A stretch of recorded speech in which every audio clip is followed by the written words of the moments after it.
Hi, friends. Okay, so we are live, I think. I don't see any folks yet, but it does take us a couple of seconds to connect. But while we are waiting, oh, yep, we've got several folks on so far. Hi, guys. This is Emily Bartlett with the Fairfield Harbour Podcast. And as you can see, this evening we are doing the virtual candidates night that I've been talking about for a little over a week and a half. This follows the May 15th candidates night that we did at the community center over by the firehouse, and precedes by a week and a half ballots coming out for elections on June 2nd. But we have Wayne and Bob here and Lee. Oh, Lee, you got to come back, Lee. Lee is also here. And then I do have invites out to Deb and Neil. And should they decide to join, we would love to have them. Tonight, you guys sent in a ton of questions. There were about 18 in total, and I've gotten several texts and emails with questions. So if there's time for those at the end, we will do, but I will focus this on the questions that came through the Google form. The one thing, it is Memorial Day weekend. I hope everyone is having a beautiful weekend. We've had beautiful weather here in North Carolina. Um, we are going to start with the national anthem playing. I'm going to say a little word or two about Memorial Day, and then we will get right into questions. So, gentlemen, if you will, please mute your microphones. I would appreciate that. And we will move here. I'm going to take this down for this.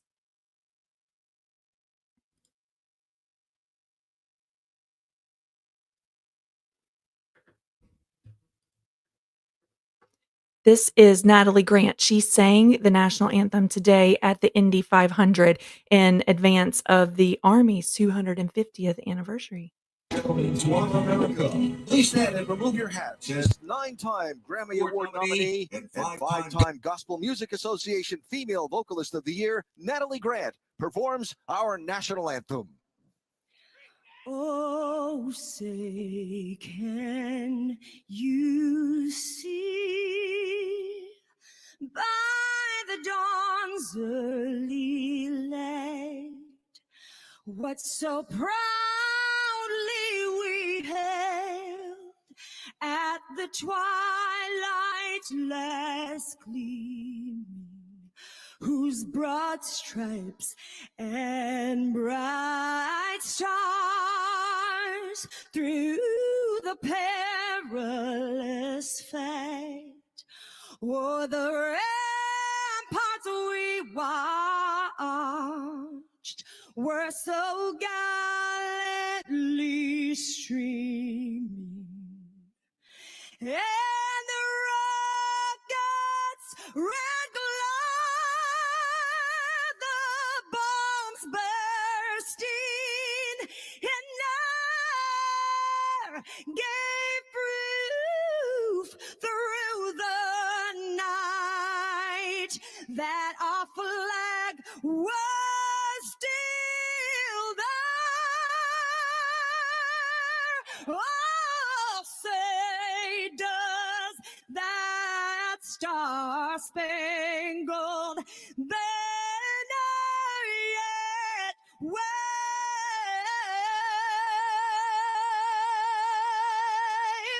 o'er the land of the free and the home of the brave?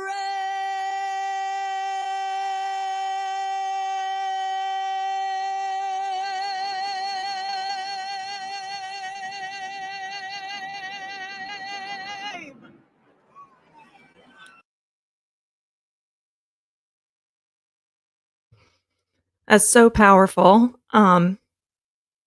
Always makes me emotional listening to the national anthem. But for those that have served and given the ultimate sacrifice for our liberties and freedoms, and for the families that still mourn, we wish for you peace, and we thank you for your service.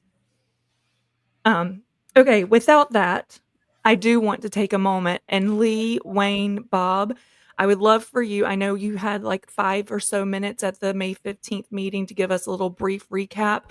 You've likely learned a lot of things, had a lot of questions, but I would love for each of you to give me just kind of a quick 1 to 2 minutes of these are the things that I'm looking forward to maybe in this or as part of the election process, to kind of kick us off. Does anybody want to start first? Don't make me call on people. I'm ready. All right, go ahead, Lee. Yeah, I'm bringing 10 years of POA experience, big ones, little ones. I've worked with quite a few of them as treasurer, and I see the inner financial workings, and I've been there. I think it's been really interesting that I've been able to meet a lot of very interesting neighbors in this campaign. And it just warms my heart that literally they tend to seem to think that we've got the right course set. Some things that are really important to me, and part of the way I got into this campaign was I don't believe our financial planning or our financial reporting in particular is really clear. And I know how to fix that. I've done it before and I can do it again. And I got into it because I started asking questions about our financial reporting and upset a lot of people. And I apologize for that. I didn't mean to. I just wanted to be an informed member of the community. I think it's important that we return the power to the members that was taken away when the board voted to go to a 67% majority on recall. I think it's important that our members should vote on major capital expenses. I think it's important that our members should vote before we do major expenses of any kind or sell property that is common property. And I believe that our members should be empowered to vote on bylaw changes. At some point down the line, it would be my hope, I can't quite call it a goal, but it would certainly be my hope that we would get to the point where we understood our finances well enough as a community that we could actually vote to approve our budget year to year. I'd like to be working with Troon to attain profitable operation of our golf course and our restaurant. And if I were to encapsulate the three things that are most important to me, those would be it. Let's get our financial planning and our financial house in order. Let's return the power to the members that's been taken away from them.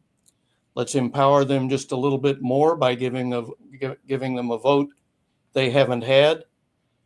And let's work together with Troon to get our amenities that we hope would be revenue generators. Let's make that happen. That's what I would like to see happen. I've been accused of wanting to fire Troon. That's couldn't be further from the case. But I think our members are smart and they're inquisitive. And if we put the facts before them and present it so that it's understandable, I think they'll vote to support what needs to be done to run this community. That's all I've got. Thanks, Lee. Bob, Wayne, you want me to flip a coin? Oh, Bob, I can't hear you. Oh, no. I just unmuted, and now you can hear me. Yeah. Okay. I'll jump in here and tell you where I'm coming from. I also have a background working in governments. I worked as a mayor for 4 years, did a lot of budgets that way, worked county planning, did a lot of financial work that way. I served just short of 2 years on our board of directors here. When I came on the board, we were at that time working with Billy Casper, which Billy Casper was then bought out by Indigo. Indigo is now part of Troon, a subsidiary of Troon, and thus that's where we are with the Troon. I had the privilege of serving with boards that negotiated the original contracts with Billy Casper. Prior to Billy Casper, we didn't own the 385. We had just purchased it just before I came onto the board of directors. That gives me a little knowledge of the budget that we're working with now and how the budget processes work, because we had accumulated the 385, which included the golf courses and the marinas and the clubhouses, of course, for a defunct golf course at the time. And that was part of the lawsuit that had occurred because they had changed our the way the community was originally developed. It was developed. This is why we have 7 or 8 different sets of DORs. It was phased. Each phase had a different set of DORs, and each time that they built a phase out here, the way they approached it with amenities fees for the amenities, some waived the amenities fees, some charged the amenities fees, some flat out didn't charge any amenities fees. Thus, there was a lawsuit brought because half the community was paying for our amenities and the other half wasn't. That all took part with the Mid-South lawsuit, which eventually we had ended up buying the amenities from the Mid-South after a bankruptcy was filed. And part of that settlement did not allow us to charge amenities fees. So that created a little bit of a problem with our budget. Another part of the problem with our budget that was created is once we bought these amenities, these guys that have dealt with HOAs and POAs know you build reserve funds to maintain your amenities. Well, these amenities that we purchased had no reserve funds because they weren't ours. So we hadn't built any reserves up to maintain something that we never owned. And we took on a lot of responsibility there, especially with a defunct golf course and a defunct clubhouse that had been shut down for about 10 years. And we finally ended up tearing it down. That's what's created this new clubhouse issue. Was we didn't have reserve funds, number one, to tear the existing clubhouse down, number two, to build a new one. So we had to develop a way to come up with the money to do that, and that's where we got the loan that we have now is based against our dues rather than monies that we had saved in a capital reserve. So that's a little bit that I bring back to the board, is the knowledge of how we got to where we are now and some of the issues that we've had in the past. Thanks, Bob. All right, Wayne. Thanks, Emily. I like going last. It happened at the candidates night also. I bring 33 years of HOA, POA experience. I've done it all from start to finish in various places. The smallest HOA I was on the board for was in the community that we lived for 30 years. I was on the board there for 5 years as president, and there was going to be a change in our management company that I was facilitating, and so I got off the board at that time, prevent any construed conflict of interest. This is not a terribly difficult business to run. The problem is, since probably 2021, if I check the records right in the elections, people got on the board and wanted to make Fairfield Harbor a business. Is it a business or is it a home? Is it a community? Is it a neighborhood? We bought in because it was all of those things. And the HOA, POA business is a people business. It's not a thing business. There has to be constant communication, both ways, from the people up to the board members and from the board to the people. When there isn't, that brings on the suspicion, the untrust, and the rumor mill with the Facebook going wild. That has to stop. Lee and I have been all over this community. We've been walking door to door. Yes, we've been putting our flyers out because we have to get our word out to what we stand for. And we are for openness. We are for transparency. And we've talked to the people. Just yesterday, we drove all around the condos and just pulled into every driveway and talking to people. And the people are ready for a change. They want something different. They want honesty. They want people to listen to them. They want us to play by the bylaws and the state statutes. Lee and I pledge that we will do that. Awesome. Thank you, gentlemen. I am going to start us with the first question. So when I put out on FHMail this virtual candidates event, I immediately got a response from someone with a question. So I added their question to number 1 in what I sent out to all 5 candidates on Friday. The first question is, do you feel like speeding in our community? I'm blind. Do you feel like speeding in our community is still a concern? If so, what do you intend to do to curb speeding in the harbor? The camera does not seem to have deterred speeding, and the sheriff has told us that really calming strips are the answer.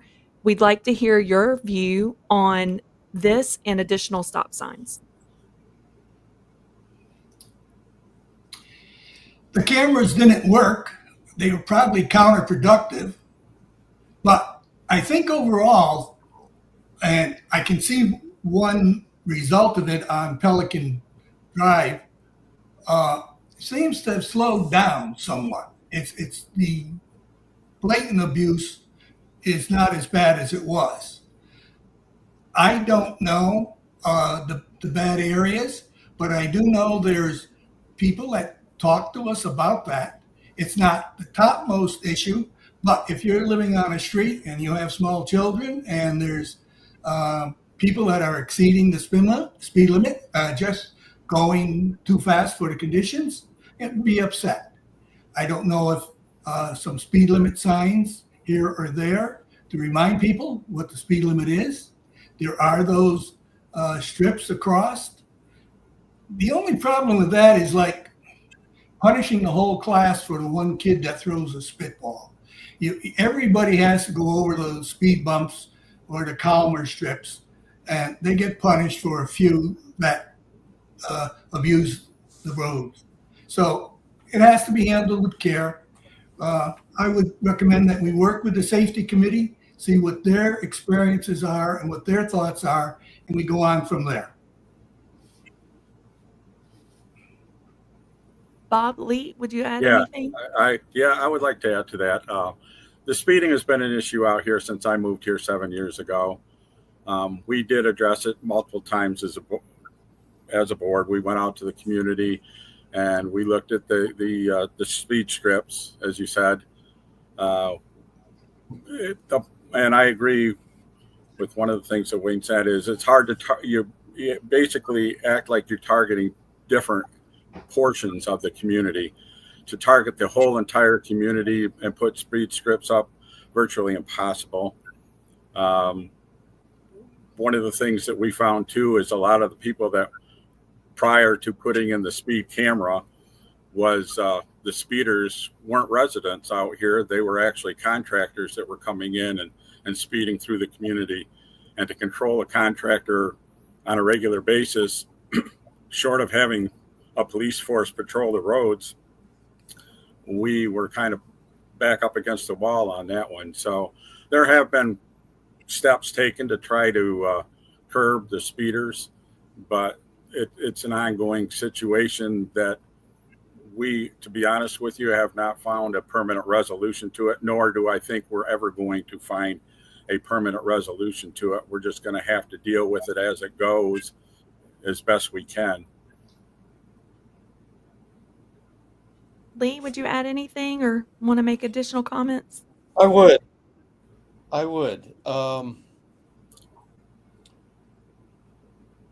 I live on a cul-de-sac off a side street, so I don't see much speeding. I don't dispute that exists, but I see a lot of other unsafe vehicle operation in our community. I see golf course mowers going down the road just after sunup with no good reflectors on the back. North Carolina law requires what's called an SMV on the back of any vehicle like that. I know our roads are private, but drivers have been taught to recognize that big triangular reflector as something they shouldn't run into. And I don't think it would cost much to fix that problem. I think a cement truck going down the middle of the road at 20 miles an hour is every bit as big a problem as somebody's Corvette going down the road at 40, as long as they're in their lane. We have private roads. We need to get together with our citizens and develop solutions that match the location. We may have a location that needs more stop signs. We may have a location that needs rumble strips. We may need a location with some little old guy sitting at the end of the road with a shotgun in his hand. I don't know. I don't profess to know what the right solutions are, but my concern about safety way beyond just speeding, because we've got a lot of other things going on in here. I think the board needs to provide some support to the committee. The board needs maybe to provide some extra funding, but our citizens need to get active in working on this, because we do have private roads. And so we are responsible for them. All right. Lee, you mentioned this, you talked about kind of the 3 things that you would focus on as part of your platform, but I'm going to ask this and feel free to restate those. But this is the first question that came in on the Google form that was sent out.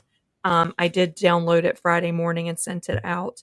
What do you feel are the top 3 priorities for you if you get elected? Lee, you want to elaborate on yours?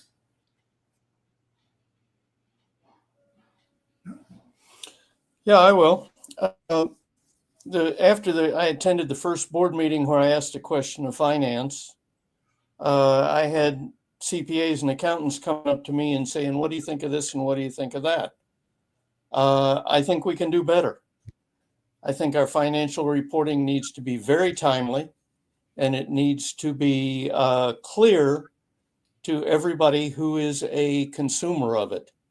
And the test needs to be, not only do they understand it, is it transparent, but do they support it? Because without support, we're not going anywhere.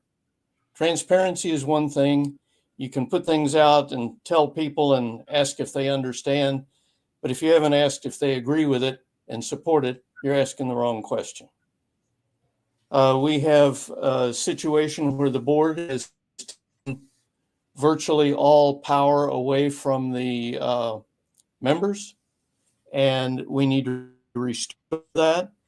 I talked about specific areas where I think we do need to restore that, and they would be if we're going to make a major capital expense, sell some property, borrow some money, and ultimately vote on financial plans.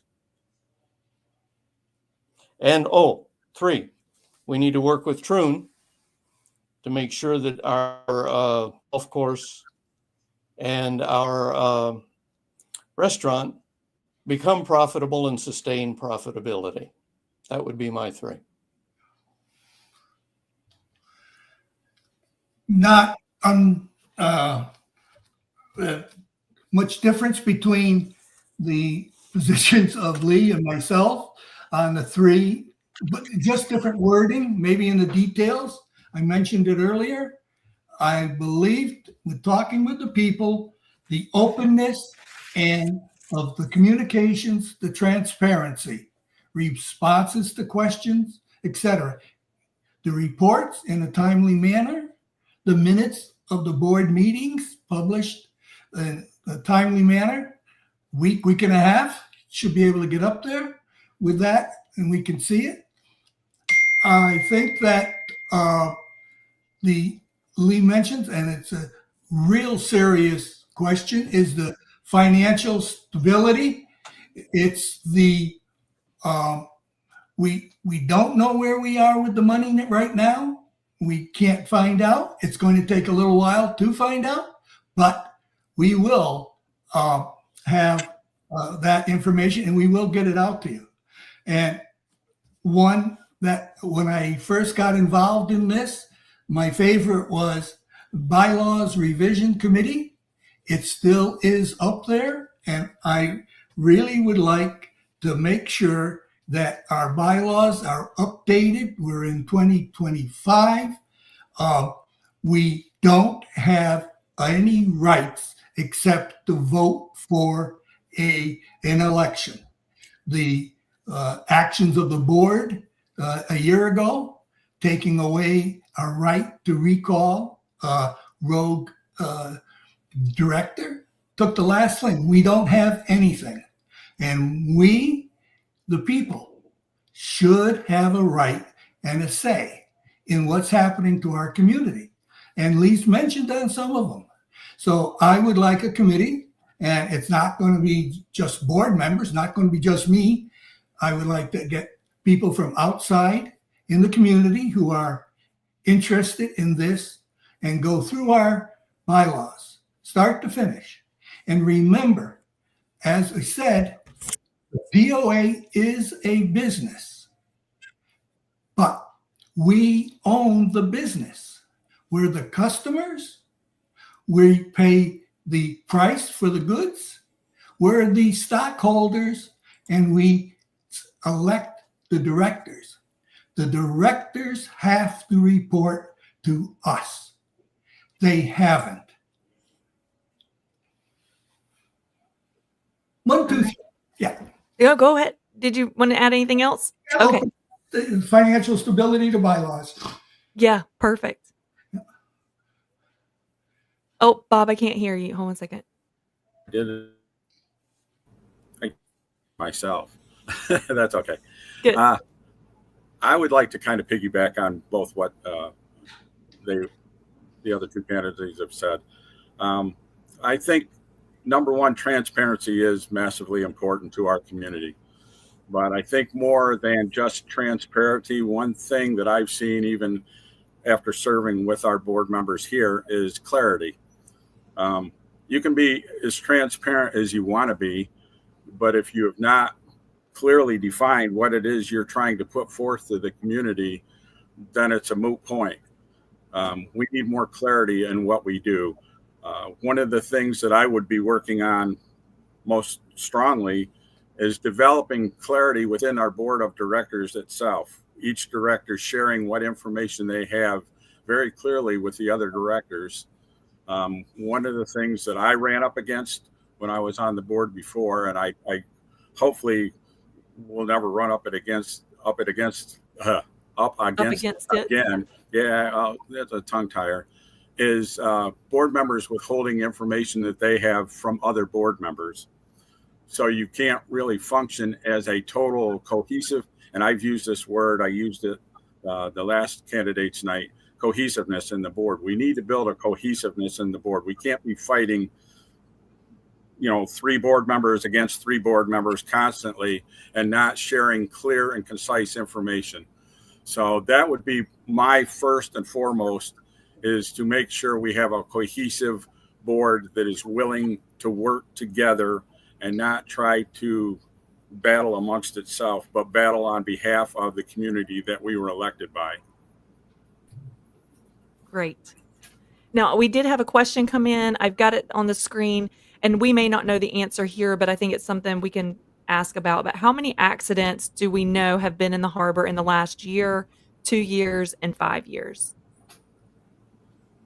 That may not be something that you as candidates know. What type of accidents?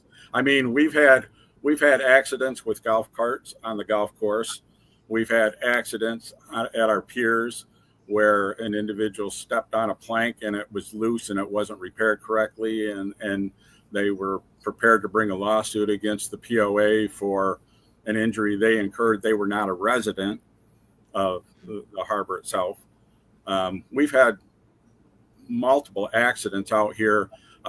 Where I live, I'm right on Broad Creek Road, basically, even though I'm in the harbor. And we had a young gentleman approximately a year and a half to 2 years ago put his car in the pond on the golf course. So there's a multitude of different accidents that have happened out here. Some are from negligence. Some are from inappropriate behavior. And others are just flat out that they're accidents. So I don't know what exactly they're looking for. Yeah, and I don't know that this group will be able to quantify that, but certainly I'm something not. that can be asked of the board. Yep. Awesome. What is your vision for fostering a multi-generational community where younger residents and family with children also feel included? I'd like to step in because I've been giving this one a lot of thought because as I started to bring up a little bit in the last candidates night, I look at our community as a whole. I have friends out here that have children. I have friends out here that are children. I have friends that are high school age. One of the things that I did when I was a mayor, and one of the things that I've done in my past multiple times, is created a youth advisory council or a youth advisory panel consisting of youth, not adults telling us what the kids want or the young adults want, but young adults and children telling us what they want. So we've got one young lady out here that was just elected the president of the Honor Society for Craven High Schools. And, she would be one that I would go to and say, hey, you deal with young adults all the time. What could we do out here in Fairfield Harbor to make your life, enrich your life a little bit more as being a member of our community in Fairfield Harbor? So I want to span the globe. We have a very eclectic population out here. So there's a lot of people that we would, but the youth, I really want to start including a little bit more in what we do out here. One of the things that Lee and I have done is go to the advisory board that the board, or I guess it's a panel, advisory panel, and there was people there talking about connecting with the younger families. And while those of us who are past retirement age like to think everybody's like us, we can see by going around the community, we can see the demographics are changing. There has to be some place for the energy of the youth to get out of their systems. Maybe somehow once we get the Harbour Club in our sites, that there's could be possibly basketball nets up there. Is there some place that we can have something that they can just go shoot basketball back and forth? How about, something, is there a place to get another children's playground? I've seen down at Red Sail Park, and I've seen kids on it. So there is something, but there has to be more because we're such a large community. It's going to be difficult. One of the things with a lot of these questions is that, what are you going to do? Well, Wayne isn't going to do anything. Lee isn't going to do anything. It's going to be a board of directors decision. But a lot of it's going to be driven by where we are financially. And we have to keep our focus on getting our ducks in a line because of the finances. That big building is going to be costing us $750,000 a year, $62,000 a month in mortgage payments for 15 years. That is going to take a lot of spendable income that you and I would call for our own households. That's going to take it away from that. So a lot of these ideas are good ideas, and possibly every now and again you see a group getting together and they might buy a playground and then all the fathers get together and put it together. Maybe there's something like that down the road, but That is down the road, and there are, amazingly enough, a lot of pressing issues that have been neglected because of the arrangements that had to be made to get that clubhouse up and running. Everything they said, but I have a couple of things that are kind of near and dear to me. One of them is, like Wayne said, we all tend to assume that everybody else is like us. In this case, everybody else is retired and has 10 o'clock Wednesday morning open. I would like to see the board specifically structure one evening meeting a quarter and one Saturday meeting a quarter, because everybody keeps a different schedule, and it's time we recognize that. We talked about playgrounds a little bit. One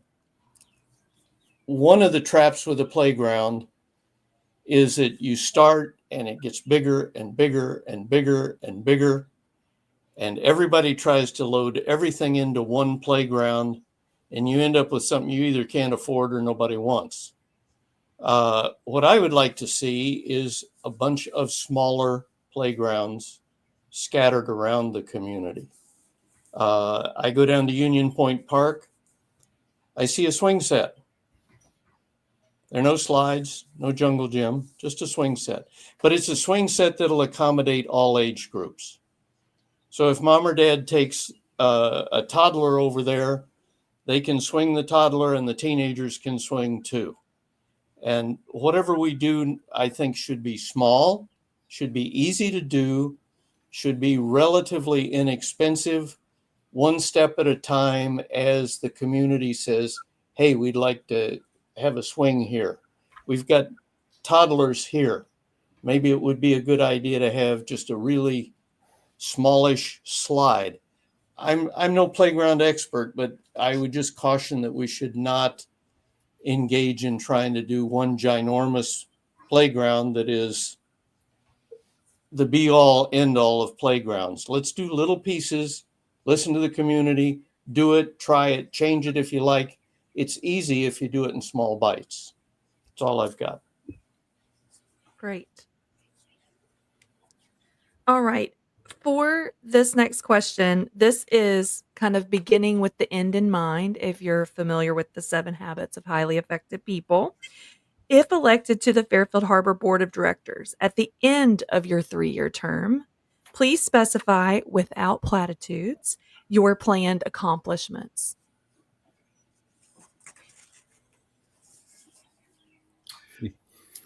I'll jump in there. Okay. If I was to get back on the board, the end of my 3 years is the old adage would say, I want to leave it better than it was when I found it. I can cover that, everything that we're going to do in one term. I want to leave it better than I found it. I want to make our board more functional. I want to make our community more appeasable to everybody. I want to make sure that our communications are as clean as they can be across the board, whatever mode that may be, whether it be updating the weekly letter, putting a newsletter out once a month, which we have and we've had, using modern technology as we're doing tonight. There's multitudes of different ways to put it out. Financially, I'd like to see us get back to a more sound financial state. The gentlemen have alluded to that. We were working towards that goal. We've had things come in to play. When I was on the board, we were just starting to recover from Hurricane Florence. Our community at that time was in a different financial position, and everybody was worried about property values at that time because they were afraid that we weren't going to have property to sell to begin with. A lot of stuff was destroyed, and then the property values, we didn't know where we were going to be 2 or 3 years down the road. Fortunately, we have come back fairly strong. and our property values are going up. In the first 4 or 5 years that I lived here, I think there was maybe 20 or 30 new homes built here. We've quadrupled that in the last 6 months to a year, which is fantastic. So we've got a good foothold. We've got a good start. So what we do with that, that's all going to depend on who the individuals on the board are and the stance they take and how much vigor they want to put behind what we need to do to get there. So at the end, I want to be the one that helped lead the race to our future or be part of it. And that's my main goal. It would be my hope at the end of 3 years that we would have built enough trust among this community that we're ready to consider actually voting on a budget. That's a tall goal. I don't know if we can do it in 3 years, but I've been in communities where the community votes on the budget and approves it. And I think it's a really good unifying experience. Right now, we don't trust each other enough to even go that way, but I've laid out some steps along the way, like giving the members opportunities to vote on other things that are critical to them. So it would be my hope that we would grow up as a community, as a team, enough that we're ready to sit down and say, here's what we've put together as a team. Now let's vote as a community to approve it. I would like to accomplish the votes on the major items that I talked about, capital expenditures, buying and selling property on the behalf of the community. Those go along the way. Clearly, clear financial planning, clear financial reporting goes with it. We can get there pretty quick, I think. I would like to see our golf course recognized as an attraction to players, not just a place that accommodates people who want to go out and play golf. Now, I don't golf. I broke my shoulder years ago and it just doesn't go there. But I would love to have a golf course here that is an attraction and has that level of quality, and it's perceived that way around all of New Bern. If you want to go play a nice course, go play Fairfield Harbour because it's beautiful. I'd like to see that happen. Those would be the kinds of goals that I would like to set. And I've talked about it in terms of priorities, and goals go with it. My goals are basically the priorities that I think need attention. And I believe they all work together. My bylaws revisions, I would hope that we would have long before 3 years a new set of bylaws, which, by the way, we are committed to submitting to the communities to vote on before they become the governing documents of how we operate the community. The community will have the first say. And in that, the community will be the only ones that can change the bylaws. This will be a board that has given up that much authority, that much power. We want to give it back to the members. And that is what is so important for the bylaws committee, revision committee to be there. Leah said the financial stability, it's an overriding issue completely. The openness and the communication that I spoke about brings about the bow that ties everything together, is that unity. What we're talking about is unity, so that if we have the bylaws in place that involve the community, if we have the financial stability and the communication, open, candor, transparent, meetings, etc., and then we will have a community that does not need to rely on Facebook or other social media to get everybody's blood pressure stirred up. It's counterproductive. Great. All right. We're about 45 minutes in, and by far the question that I had the most questions come in about is the lawsuit. And I'm going to read them. So in the form, I'm going to try to summarize all 4 of these individual questions together. Good. And just for clarity / context, Lee and Wayne, a lot of these questions were directed to you specifically. 2 of the 4 were just in general questions, but I do think it's important for us to talk about the lawsuit. Specifically, what is your position on the lawsuit? Are you in favor of it? Do you support it? If elected to the board, will you vote to get us out of the lawsuit or pay off plaintiffs?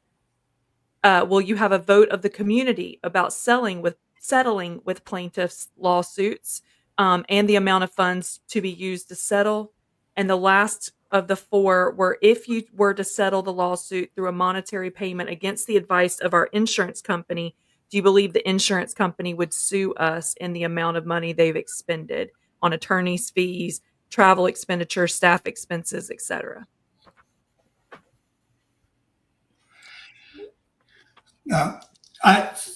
It's too bad that Debbie Harris isn't here to give us her side of this problem. She can still join, Wayne. So, Yep. Debbie, if you're watching, we've got several people watching. Feel free to join. It seems to me the problem started a year ago, 2 days after the last annual meeting when the results of the election were announced. The board of directors had a meeting and took away the last means that the members had for recalling a director. That 67% vote of all eligible members. If there's 2,762 lots that are still eligible to vote in Fairfield Harbour, you would need over 800 votes for a plurality to win the election. It's obviously they were just trying to protect their own little power. Never before in the 47 years that we've had Fairfield Harbour has any director been removed. If you're doing your job, if you're responding to the citizens, if you're acting within your fiduciary responsibility, you don't have anything to worry about. You don't have anything to hide. So they had the vote. They shut down. They stopped the dissent. They thought they were the original stoppers. My gosh. They stopped us, the members, from voting to remove a rogue director. They then went and turned the lawsuit over to our insurance company, Travelers Insurance Company. It's a big company, and it has a lot of lawyers. We have director and operations, officers insurance with a $25,000 deductible. We, the POA, was on the hook for $25,000. Travelers said, thank you very much. We now have the lawsuit. It's ours. Now, no longer yours, it's ours. Like have a check for $25,000 probably. But anyway, why did the board then go and hire Hope Carmichael, the POA lawyer, as a second chair? And then, because of her hourly fee and the expenses she was running up, have to have a special assessment to all of us, $50, again, times that 27 whatever number of lots, $138,000. And Les Pendleton in his letter says it's all gone. Where? It can't be the travelers because we're only on the hook for $25,000. Where did the rest of it go? Why, Debbie, did you vote? 1, to change the bylaws. 2, to hire Hope to be a second chair lawyer when we already were paying for one that's with travelers. The last part is that the lawsuit's in the court now. Last week, they had a hearing, and we all received an update from where it is. The judge is going to render a decision sometime after June 25th. He wants to know, I guess, what the results of the election will be. But regardless, he asked for some more information, and the lawyers will give it to him. We'll have the election, and after that, we'll see what his decision is. And my opinion, my personal opinion, is that we've gone this far with the lawsuit that another week or two down the road, we should let it go to fruition within the judicial system. Now, there's a couple of questions in there about monetary damages. Can we get rid of this suit and travelers will sue us? The plaintiffs, I haven't read the suit in its entirety, but they did not ask for any monetary damages from the actions of the board. They weren't hurt monetarily. The judge, I think the lawyer did put in something trying to recover legal fees, but this is a judicial decision, and they never give out to either side, win, lose, or draw, any costs for legal fees. So it's there. It's going to be within a month, we'll know, and hopefully it will be decided once and for all by an impartial judge. Wow. It has always been my feeling, perspective, whatever, that when you have a civil suit, it's because two sides of an argument were just too damn stubborn to sit down with a little openness and a little imagination and resolve the suit.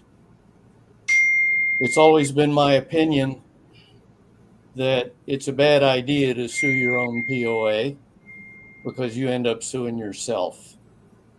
It's also my opinion that this suit is not about money. It's about power and the influence that a community vote can have on the conduct of the community. That said, I'm pretty good at reading contracts. I'm pretty good at reading things like insurance policies. I'm pretty good at listening to counsel if we're involved in the middle of something and making up my mind. I haven't had a chance to read that insurance policy. I haven't had a chance to have advice from counsel. So I can't commit which way I would vote, but I would not consider this suit as being about money. It's about power, and it's about the right to vote for things that are important to the community. Okay. Yeah. My perception, and I'll tell you just a little bit from when I served on the board before. We dealt with 3 different lawsuits when I was on the board before against the POA, and none of them were based on what's going on. I can tell you just from my knowledge that I think I know what the driving force behind the lawsuit was. I don't think that the people that brought the lawsuit really wanted to bring the lawsuit. I think it was brought because they didn't have any other options out there.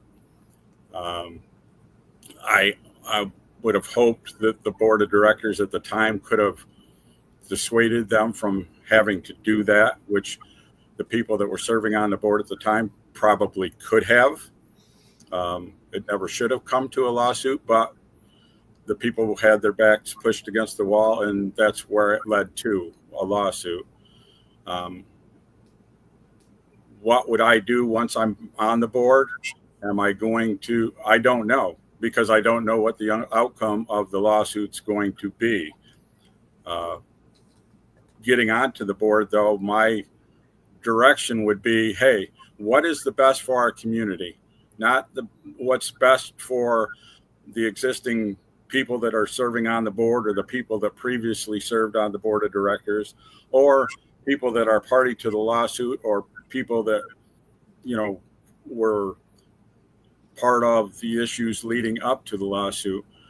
That's not what we're on the board for. We're not here to litigate between the community and ourselves, the board of directors.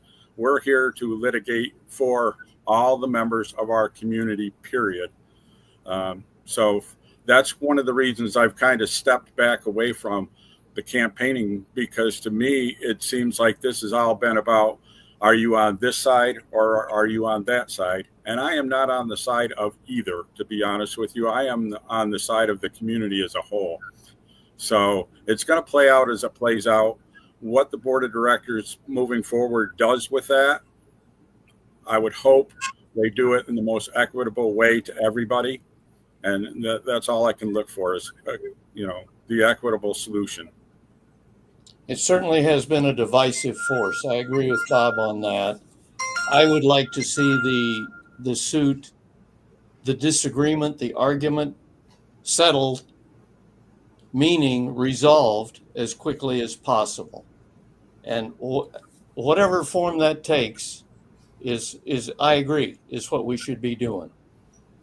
We shouldn't be too stubborn to listen to other people, and we should try the best we can to get this issue resolved, because I don't think the community is going to come together very well while we're still arguing over that issue.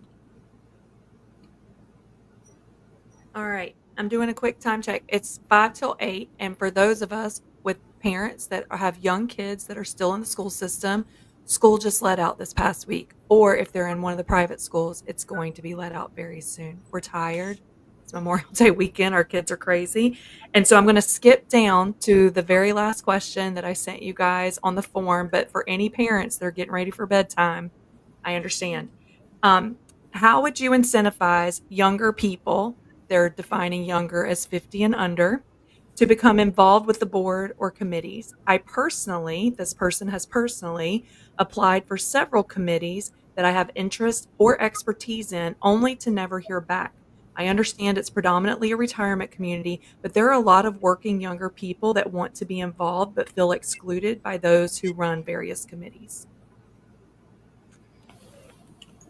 Well, for one person who's had his resume submitted 4 times and not gotten an interview, every time there was a vacancy on the board of directors, I submitted my resume, and only once Gail Albertini called me up on my first one and said, "You have a pretty good resume." And I thanked her, and that was the end of it. But I didn't hear anything else. And driving around, we did hear from people that wanted to get on to a board or committee and didn't get any response. I'm not sure how that is operated now. Is it individual committees getting their friends or like-minded people that think that they do on their committee? Or is there a central clearinghouse? Is the board involved in anything? But definitely we have to get more people involved, and younger people, and even working people that have some time at night. I know I would like to see people for a bylaws revision committee. Have I said that enough tonight to get the plug in there? I know that Lee would be interested in getting some help with the finances. If we advertise for those, we can commit that you'll hear back from us. And we can work for, as we go through the other problems that we face here. Yes, we have to get the younger people in, because The older people here sometimes get tired. That doesn't mean we always need a nap after dinner, though. We should be ready to hold evening meetings. I said that before. And maybe committee meetings in the evenings make a lot of sense. I wish to apologize to whoever wrote this, because on your behalf, I'm very disappointed, and I think you should be too. But I can also say that based on Wayne and my traveling around and visiting with the community, you are not alone. And I can also say on the end of that if we're elected, we're going to need a lot more involved, active members of this community, and we need to come to them and solicit what they bring to the party, and then use it. That's all I got. Yeah, my comment to you, young folks out there, and I've dealt with a lot of them. I don't know if you guys, any of you, are familiar with a young lady named Morgan. I call her a young lady. She was in her mid-40s. She recently passed within the last year and a half or so. She used to be big with trunk or treat and doing the Easter egg hunts for the young individuals out here. And what she did, and this is my take on that, is we don't need to submit resumes to join a committee.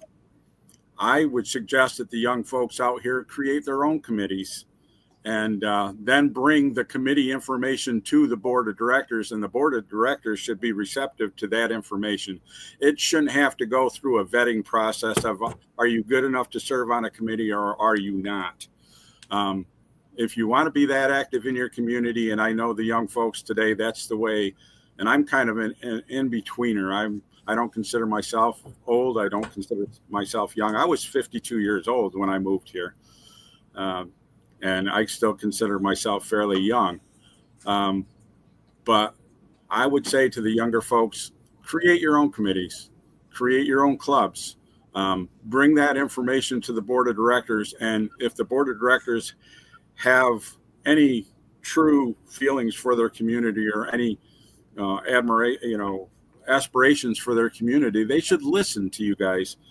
Just like I said, I wouldn't be opposed to creating a youth advisory council and let the youth advisory council bring their ideas to the board. I want to advocate for everybody and anybody that will open their mouth and bring something to me to take to the board. That's why I want to serve on the board. I want to be an earpiece and a mouthpiece.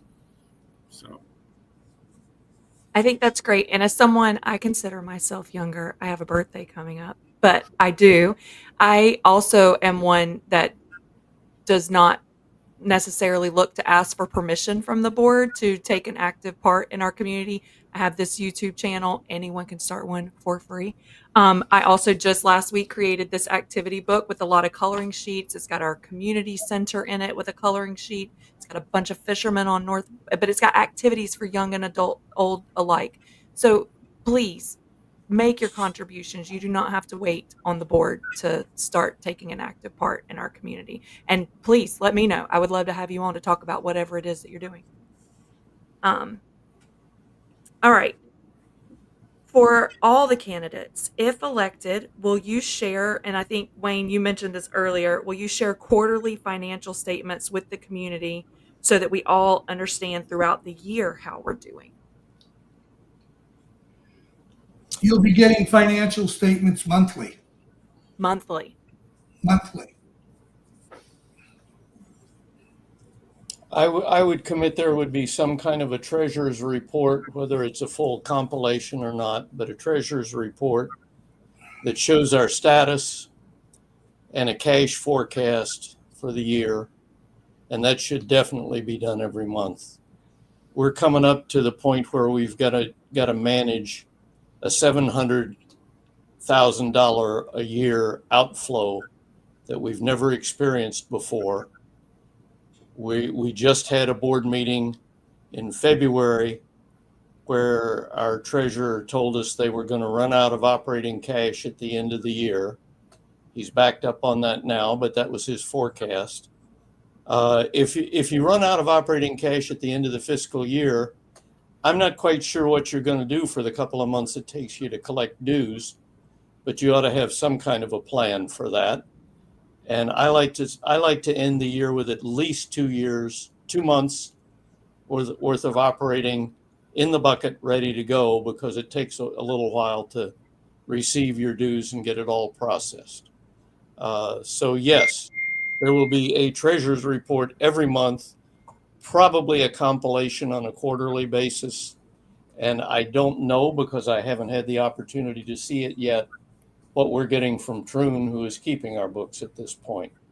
But I firmly believe in timely, complete, foresightful financial communication. It took an awful long time to say absolutely, didn't I? Absolutely. Yeah. I agree. We need to put something out to the community that keeps them in the loop as to our fiscal standings, at least on a quarterly basis.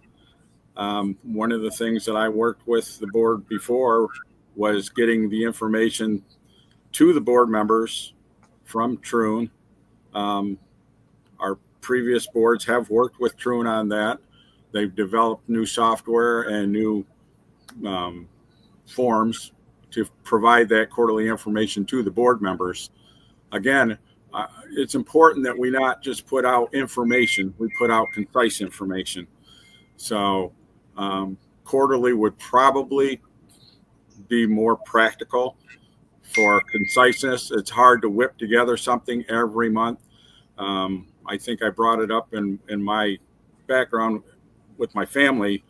We operated a multi-million-dollar business that my family owned. We owned 13 service stations and our own oil company. And my mother was our primary bookkeeper. My grandmother before that, we didn't, and we had an accountant. But I'll tell you, when you start putting together, flow sheets for $500,000, $600,000, $700,000 a week, it takes time for the trickle down to get into a concise monthly, quarterly format. So, and I want to put information out that's concise. I don't want the community to feel like they're being misled because all of a sudden in the third quarter, we're, $500,000 short of where we projected to be. And we don't know what happened in the first and second quarter. So it all comes down to conciseness. Transparency, yes, we do need to have transparency. The community needs to know where its money's going, but we need to be very concise when we do that so as not to build more mistrust within the community, because we have enough of that already. And timely. And timely. You're absolutely correct. Respectfully, Bob, the times have changed. The board needs that financial information on a monthly basis. It can't operate without it. And if the board receives it, whether it's good news or bad news, we should get it out to the people. Yeah, and I can tell you firsthand. I've been off the board for 3 years. That's not that big of a time lapse, and we were not getting the information 3 years ago. That was one of my big concerns then. It's going to be an uphill battle. So I applaud your efforts and your heart, but I'm telling you right now, it's going to be an uphill battle. I'm just putting that out there. Been there and done that. Been there, done that. Absolutely. Well, what Lee is saying is that he's been there and he's done it and he knows how to do it. It just depends on what we get from Troon and how much work they leave us to do, literally. You're absolutely correct, Lee. I was blessed at my previous POA that I had a CPA firm that would do a compilation for me every month. And it came in the first week of the month. And by the second Tuesday of every month, I had my treasurer's report that summarized everything they did including a cash flow forecast, which they didn't do, but it's simple, and had it to the board. And I only missed one second Tuesday in 3 years, and that was Memorial Day, because it was a Monday, and it killed our schedule. Absolutely. But it can be done. If Troon is slow getting their reports to us, it's because their posting isn't up to date, and they need to fix that. But if we're sitting together at closing time on the 31st of the month, it should take Troon about 8 mouse clicks and enter to generate a P&L, and 6 mouse clicks to generate a balance sheet, and it's literally a minute's worth of computer processing at the outside. So any delay in that is just a confession that your posting is slow, as far as I'm concerned. But we need to fix that. Yes, we can. All right. Is there a plan that you know of or that you want to have put out there to move the lending library to the Harbour Club, where it would or could be visited and enjoyed by everyone? If not, may I suggest some consideration be given to this idea and perhaps some comfortable chairs to relax in with a good book on site? Heck of a good idea. Yes, it is. I thought you were done there, Lee. Go ahead. Yeah, well, I get to breathe in once in a while. Oh. I would like to see an overall usage plan for that building. Wayne and I, and maybe Bob, have had the opportunity to tour the building as it is now. It's going to be a big, beautiful building. It's going to have a lot of flexibility, but I have not really heard much in terms of detail, in terms of how it's intended to be used. And that leads to a lot of speculation, which leads to distrust, which leads to gossip. And here we go on Facebook again. We just need to involve the community properly, get our priorities together. Personally, I'd like to see the library over there. I think it would be a good idea. But I'm 1 vote of 7 on that. No, I absolutely agree. The lending library, and I did get a walkthrough of the building actually in the last couple of weeks. I was walked through the building, and each room was explained to me as to what the purpose that it was designed for. One of the big rooms in the entrance to the main hall was a sitting area that was supposed to be a sitting area / become a coat area when they have big events over there. But there's also room, and I don't know what the square footage right now. I know we went through this because we've moved the lending library once before. They moved it from one room to another, and they were looking for square footage. It's a wonderful place. It's absolutely something that should be accessible to young and old alike. It could be expanded on. It would be very useful for some of our younger individuals out here to have a library that was available to them during the school year, where they could go and get reading materials. Older folks I know use our library and take the books and go sit over there on the benches by the shoreline marina and read the books over there. There's multiple different uses for it. So again, that's something that this building can give to the entire community, and it's not a lot of square footage, so I'm sure we could probably find a place to put it, and I would support that 100%. Emily, this leads a very nice segue for the use of that building. The community should have a say in what's going to happen to that building. So far, we don't. The 7 rooms, I believe it is, 2,100 square feet at one end, is supposed to be reserved to move the POA offices over there. It's beautiful space. No changes except maybe moving a counter that's in yet. But when Bob and I were going through there, the walls were being sheetrocked and the compound on the joints. It's closing in on the finishing infrastructure, but no major changes has to be made. And there would be 7 rooms over there to not only easily hold the library, but many other rooms for various activities that the members of this community who are paying for 15 years will get to use in that center. It has to be a gathering center for the entire community, young, old, in between. And if it isn't, then it's just a big, beautiful building sitting out looking over the harbor. And it would be a pity if it can't be used by as many people in the community as possible. Here. All right. Well, We've been asked how we would vote on various issues. I would personally vote to not move the POA offices into that space. I think it can and should be better used by the community as a whole. Also, we can't let that community planning turn into a wish list of everybody makes a 17-page list of things they want to see in there. We need to queue them up by how much they cost, how we can do them, and we have the people power to do. It's another area we need our community involved in. That's a good point. And it does, we've had a couple other questions, and I'll just kind of lump them in and let you guys jump back in with comments. One of the things that we mentioned, and Lee, you just mentioned it, was when we have bucket lists, right? Of like, here's everything we want to throw into the community center.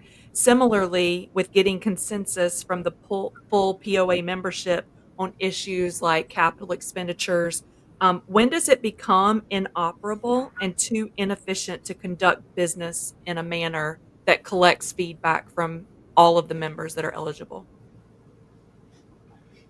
I think we lost you, Emily. Oh. Now, in the train of thought of the question. Oh. No, I think what you're trying to get to is what's the threshold where we need to go out to our community for a vote on an expenditure. You know, if we're looking at a $50,000 project versus if we're looking at a $500,000 project versus, is there a threshold? Yes, there is a threshold. I mean, for us, you know, if you're going to expend more than 10% of your annual budget on a project, then, you know, you probably should look for some kind of formal approval from the community. As the board of directors and our fiduciary responsibilities, I think they're outlined in CFR 55A for nonprofits and 47F, but also in our bylaws. It's already been preordained as to what our spending authorities are. I know within the Troon structure, their management has spending authorities. I know they have to come to the POA board of directors if they exceed certain spending authorities that they have as a management company. For us to go out to the community, I can't honestly say that I remember what the threshold was for our board of directors before we have to go out for a community vote. I think it falls more in the line of what's the ethical amount.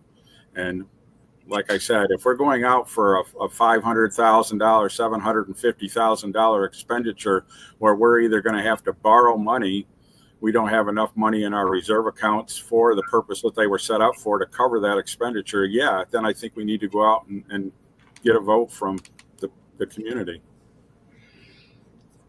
Debbie Harris said last Thursday night at the candidates night that she believes the board of directors should have authority to spend up to $1 million without having to go out to the community for approval. That seems a little excessive. It depends on the situation. You have an operations budget that's only going to fluctuate with small amounts. You're going to do basically like in the POA, you're going to have the same tasks that have to be done year in and year out. But you do have the capital budget, and you have the capital projects where you want something that's different. If there's going to be a project that's coming up, say if you want to build a clubhouse, then you have to start with the input long before you have to get an appropriation amount. You have to get that input from the community. Let the community know what you're thinking before budget time. And then when it comes down to the budget, you can have approval on just that one item. Do you want this or do you want that, or what do you have in it? It depends on the situation, but for those things that are out of the ordinary budget, even out of the ordinary capital budget, with the major projects going forward, there should be information, again, communication with the residents, and listen to their feedback. There's a loophole in our budget, in our bylaws right now, that you can drive a truck through. And until we fix that, we can argue all day about should it be 10%, should it be 15%, should it be 20%, should it be 2%. I think we need to plug that loophole. The loophole is this. We're going into the new year with a $750,000 cash outflow and about a $5 million budget. You subtract one of those from the other, you got about $4.3 million. Let's say I can cram $4 million of budgeted expense into that budget and publicize it to the members. That's it. Right now, that's all your board is required to do. Now, they may run a $3 million deficit doing that, but that's all they're required to do. We need to fix that loophole because it's unbudgeted expense that gets submitted, and then only the unbudgeted amount if it exceeds 15%.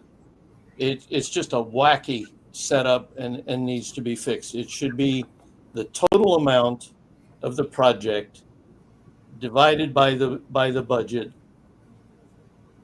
is some percentage, and that's the way you should set it. It shouldn't be the unbudgeted surprise amount.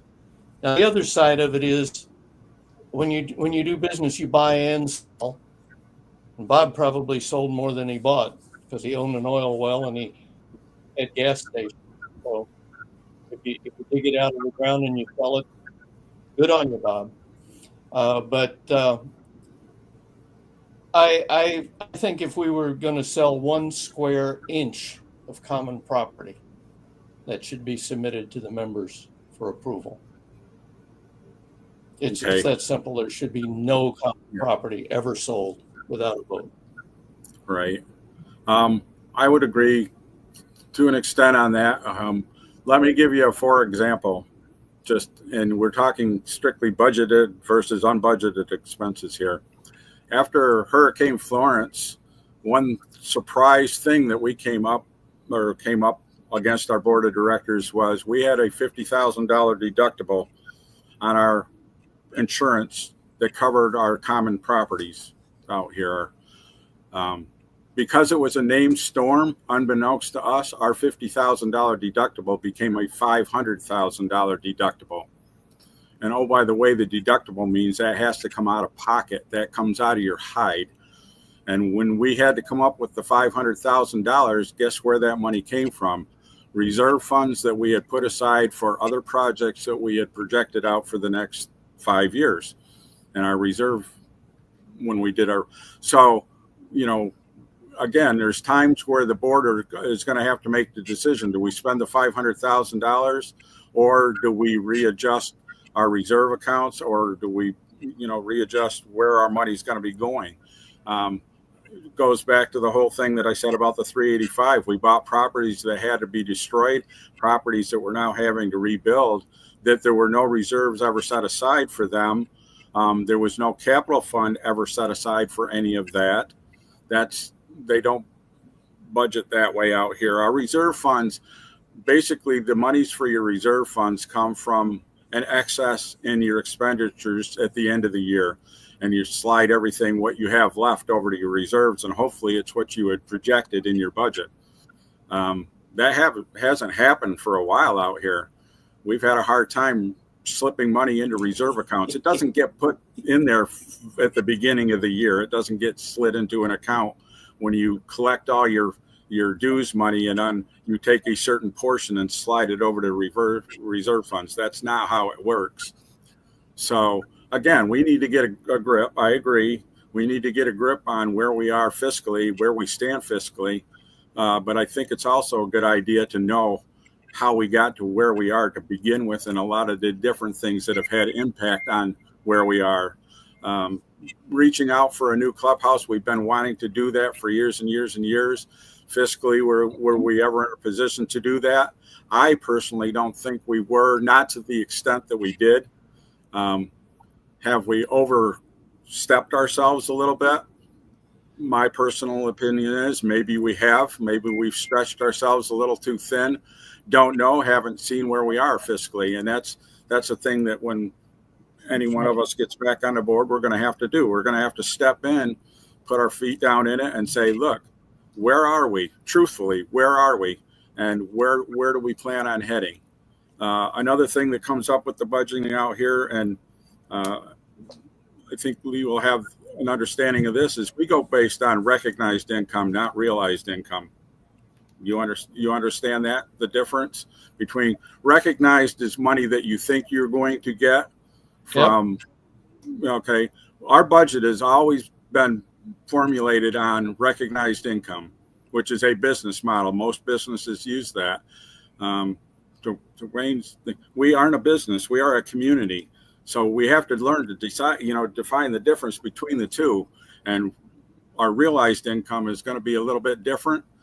We were reaching for the stars when we did the budget for this year. We've been reaching for the stars, and some of the recognized income that I think they included in our budget is not realistic. Never was realistic, and it's kind of put us in a pickle. And that's a pickle that the board's going to have to work on getting us out of. But I think we can do it. And I think, yeah. Yeah. So. Okay. Can you guys hear me okay now? Sure. Am I coming? Okay, perfect. All right. Gotcha. Louise did ask a question, but before we get to that question, Louise, I promise I will come back to this, but I want to get through the questions that were submitted. Will you ensure community information is shared through various platforms? Can we have board meetings and the like live streams so that everybody can participate, so that there's in-person, just like we did the candidates night, right? There was in-person, there was live streaming. We've live streamed the budget meeting earlier this year. But I think for folks that work evenings, folks that have small kids that have bedtimes or need to get homework done or extracurricular activities, I do think as technology evolves, we should evolve with it. But I would love to hear your thoughts on making sure that everyone can participate in as many meetings as possible. Absolutely. Emily, I think I'm a firm believer in it. The streaming should be our meeting. Oh, go ahead, Yep. Lee. I think our meeting should be streamed. I think that's really the only way to handle it. I don't know what the right vehicle is for it. It could be YouTube. It could be some other streaming platform. The community I came from used Zoom, and it worked very effectively for us.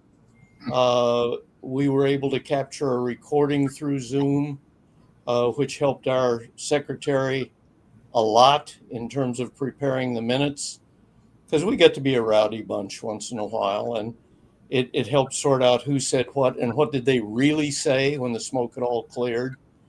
The flip side of that is it's extremely difficult if you're in a meeting that's being Zoomed to give attention to people that type in comments or questions that are spectators to the meeting. It's just very, very hard to do that. And I would suggest that when we start streaming, that if people really want to ask questions or clarify things, it's still best to come in person for that. But the streaming wouldn't just be for a board meeting. It would be for the town halls. It would be for the community getting together, the annual meetings. And there, the exchange of questions and answers would be very beneficial. The board meetings can have some of that because there are statement times allotted for question and answer. Sometimes it gets away from the real purpose that there is a board of directors meeting taking place. But for the people to see what's happening and how it's happening on a regular basis, then it would increase again that communication, the openness, and take away any suspicion, the mistrust, et cetera, back to the rumors. Okay. Well, I'm going to do a combination of both. I like Lee's proposal earlier about having one meeting on a Thursday night. We actually, when I was on the board, our meetings were lasting between 6 and 8 hours, and we were having 2 meetings a month. We weren't doing one meeting a month, and they were very long, very difficult meetings sometimes. To live stream a meeting, now I'm going back old school here. About 10 years ago when I was a mayor, we recorded my meetings and they were made public. The full recording of the meetings were. When you're running a board of directors meeting or in holding a board of directors meeting, the agenda is very important. You have to have a agenda. You have to set the agenda out beforehand. The other thing is you have to have a leader that's going to control the meeting. Robert's rules, we use them out here. They are our governing guidance for running a board meeting out here. All boards adhere to Robert's rules, but you have to have a good parliamentarian that's running the meeting, and they have to take control of the meeting. I hate that word, but it's true. It's control, or it runs into a 5-hour fiasco of arguments and such. The only ones that should be arguing in a board meeting are the directors. And they shouldn't be arguing, they should be discussing. And you have to keep that meeting, in a very controlled, very sanitized, environment is the word I'm looking for. And if you can keep that sanitized environment, you're going to have a lot more productive decisions made, a lot more concise decisions made. To live stream, it's very difficult.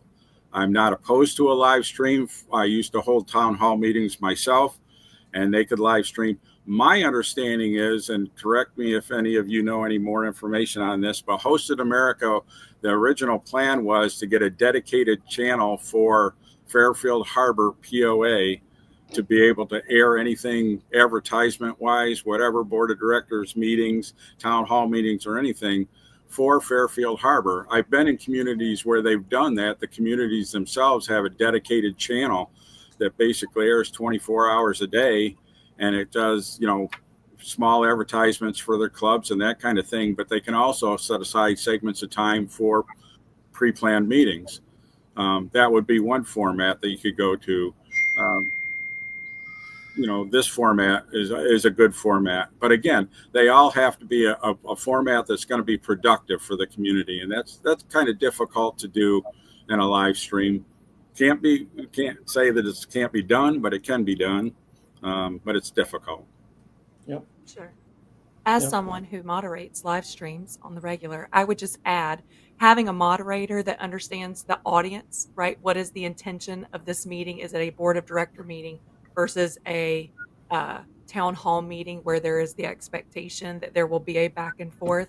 Someone that we did this at the budget meeting, like this is not appropriate. Let's try to keep this clean. We understand the rules of the meeting and can be able to enforce those. But I think there would be a big group of folks that would be willing to moderate those meetings just so that they stay on course and they can set expectations with the folks that are joining. And you need to spend a little bit of money on better equipment. Mm-hmm. Just a little bit. And I think that that's supposed to be in the new Clubhouse. From what I understand, there's supposed to be a room dedicated that has AV equipment used for streaming. If you use that equipment, it does make your meeting run just a little, I'll say, stiffer, a little more disciplined, just because people have to get up out of their seat and walk to the microphone to speak. And it just makes it just a little bit more formal. I'm not trying to squash discourse. That's not the point. Sure. But having it just a little bit more formal, in my experience, makes the meeting run more smoothly and generally more quickly. Sure. And Robert's rules, yes, do it. Yes. I'm Robert. Oh. I wish it was that easy. Because I said so, that's why. Yeah. Yeah, there you go. That's All why. right. I have 2 more questions, and then I'm going to open it up. There are 2 questions that I think I'm going to lump into one. Just looking at the time here, we've been about 95 minutes. But my next question is going to be, what ideas or plans, I think we talked about this earlier with the parks and or multiple parks throughout the community, but what ideas or plans do you have, if any, for parks or green spaces? Well, one idea that I had, and I'll just throw this out there. We talked about youth, or actually it's not even youth, it's anybody in our community. One of the things that I wanted to look at before was getting with the Environmental Conservation Department and seeing the possibility of if there's any programs where they would come out and stock some of the ponds that are on the old golf course green space. We have a lot of people out here that like to fish. Those are privately owned ponds. They don't require a fishing license if they fish within Fairfield Harbor. So if we were to come up with a way to stock those ponds a little bit with, they have bass in them and a few things now. I've got a lot of friends that like to fish in the ponds. But if we found a way to have like a trout stocking period and then have a youth trout tournament or a youth fishing tournament where only the kids could, under different age groups could fish in it, that would be something interesting and fun for the kids. I think of a lot of other things to do with the green space. I like to ride my golf cart over on the shoreline side on the green space over there, just to look at things and see things. Something our community gardening group could do is plant flower beds over there, do a lot of things. Our community has a wide berth of expertise in areas of horticulture and wildlife and all that. And I'd like to see that incorporated over there somehow. There's a lot of different things. A lot of different groups have a lot of different ideas. They just never seem to percolate up to the top where the board gets a chance to look at them. So I would encourage all those groups to be a little more voice, bound and get out and say something. That advisory panel that Lee and I attended, actually 2 meetings, this came up, and the green space, what to do with that green space. There's all sorts of things, but the overall, I would say, the feelings of the overall members speaking was to keep the open space open. That does not mean that there can't be some areas that can be, especially with a bench or something, can be made into a little bit of a meditation area or whatnot. If there's a tree for shade or along the path or whatnot, yes, that can be done. Again, something with the people that want to garden, it would be perfect match for them. But the overall feeling, there was somebody offering the planting of trees here, there, and anywhere on the open space, and that didn't meet with too much acceptance. There's got to be a little bit of control. It's a beautification of the open space, and not just to fill it up with more trees or other things. some talked of statutes. I've heard different things, everything going again with the wish list. But yeah, it is again something. I mean, we do have those benches that are around, and I do see people using them. So it's a good thing. And once we get back into our major maintenance program of repaving the cart paths, it'll be a lot better, a lot more enjoyable driving around that area. I agree with all the ideas I've heard. Our community is full of smart people, and we just need, like Bob said, let the best ideas float to the top. I don't necessarily agree the board's on the top, but that's another issue altogether. But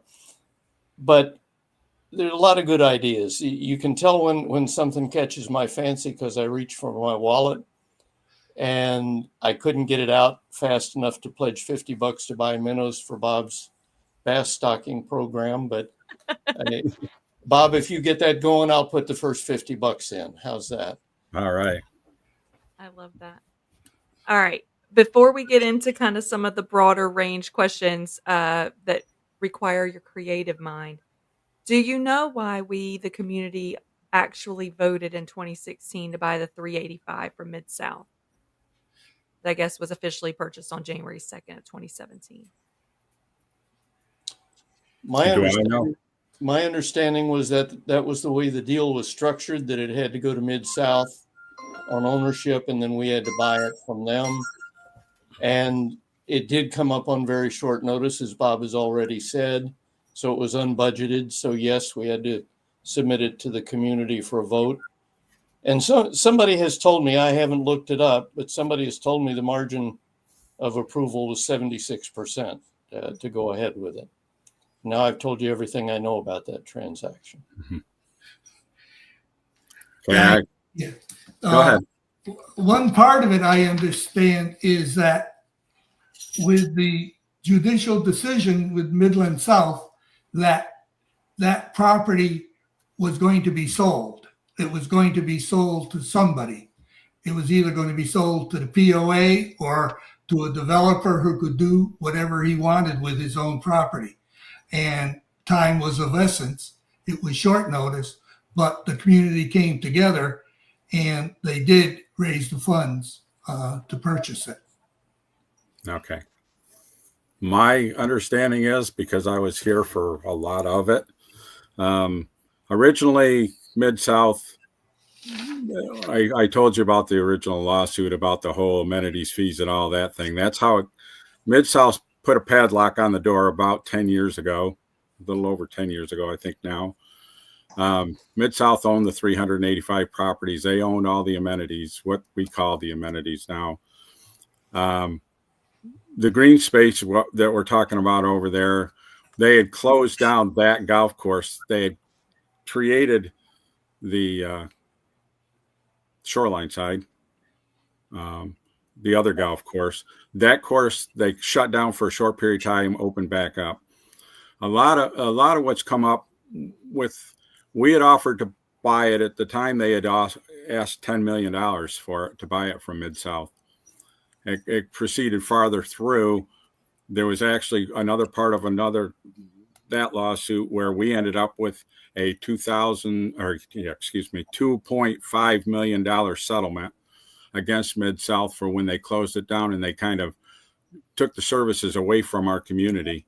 That got rolled up into when we actually purchased the 385 for the 5.5 million or whatever. I can't remember the exact amount was. I used to make the payment, but there's a whole lot more that went with that. One of the big things was the covenants that came with the property originally. And those covenants, you heard talk of about a year ago, the covenants lifted on it after the 30-year, and that was the original developer. That was going to make it so if Mid-South sold it to somebody else, they could do whatever they wanted with it. And the big fear was that they were going to come in and they were going to either overdevelop it. They were going to, the rumor, it's not rumor.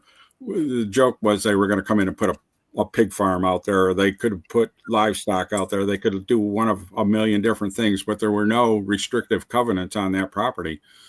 And that's what happened. We purchased the property. That group of individuals out here got together and formed what was called the partners, and they combined their funds and we came up with the money to purchase the 385. And the same day that the partners purchased it, the Fairfield Harbour POA entered into an agreement, and they signed the property over to Fairfield Harbour POA Incorporated, and the partners, we paid a loan on that, which that was a loan that they talk about now, where it got paid off 3 years early as part of this new loan. And I know that the mechanics behind that were this new loan for the new clubhouse and everything paid off the remainder of the loan that we had to the partners and absolved that corporation. So they don't exist anymore. That's kind of a little bit of what came, but the payments that we were making, I was going down on a quarterly basis. When I was the vice president of the board, they assigned me to do it. I was pulling, I want to say it was $98,500 out of one bank, taking it over and putting it in another bank, depositing it so they could disperse the money out to the members of the partners to give them their monies from the money that they had invested. So we were about $370,000 a year we were paying out then. And that was the whole mechanics behind the loan for the new clubhouse, where we were basically only taking on an additional, on top of the original $380,000, because we paid that loan off, we were taking on an additional $380,000. And you seem to have the number there was $760,000 a month payment or something like that. I think it's a quarterly payment. Yeah. But yeah, we'll do the math on that another time. But that's basically what I know about the 385 and how we got it and what it was. The purchase price was $2.75 million. No, that was the settlement price from the lawsuit, and then you add another $2.5 million onto that. That's what we ended up buying it for, like 5.5. That's my understanding. I don't want to come across as being flip or dismissive of our history. Our history is important. But we got to get honestly, behind it. a lot of times this last year, it's been a whole lot easier for me to discover our history than it has been to discover our current status. And that's what bothers me. A lot of people struggled really hard to buy that property. I think there's clear title to it now, and the ownership is well established, but I don't see that it's protected from being sold without a vote of the members, and that's my view on it. And that has to be my priority. We have it, we own it, let's protect it, and that's where I'm coming from. Total respect to the really hard to get that bought. Thank you, everybody who worked on it, and I've met a lot of them. And a lot of people that took out pen and checkbook to help it. And thank you for that. Now we need to protect, move forward. I am in total agreement. All right. I am going to ask one last question here, and I'm going to combine a couple. Speaking of bringing unity to the community, stopping the chaos, all the different platforms that folks are running on right now, what are your creative ways to actually see that through, to get us out of this feeling like it's the community versus the board? Creative ways to increase revenues coming in that we have to utilize. Just opening it up. This is kind of like a closing, and you kind of just giving us some parting words with your ideas for how to move our community forward. Listening. First, we have to listen to our neighbors, to our friends, and we have to do our due diligence in the research for the financials. We have to be very transparent to all the residents that are here so they know what's going on. it's going to be a long journey. It's not going to happen overnight. But if the people know what we're working on, if we're listening, if we get some ideas from them, we'll put them into action. If they're something that we can work with, and maybe, we don't have any magic ball that we know this is going to be it, because we don't know exactly what we're working on. But when we do find out, you'll find out also, and we will work together on it. And that's how, with the openness, the transparency, the candor, honesty, that's what it's about. And that's what you'll get from us. The good news, the bad news, the ugly news. But we'll work on it. And then once we know what the problem is, then we can go forward. I said earlier that our members are smart, and I believe that. And I believe they deserve the respect given to people that are smart. I believe if we can tell them the whole truth, they will help us decide what's the right path forward. I believe our members deserve a lot more participation in the community, whether it's on a committee or it's voting on major items.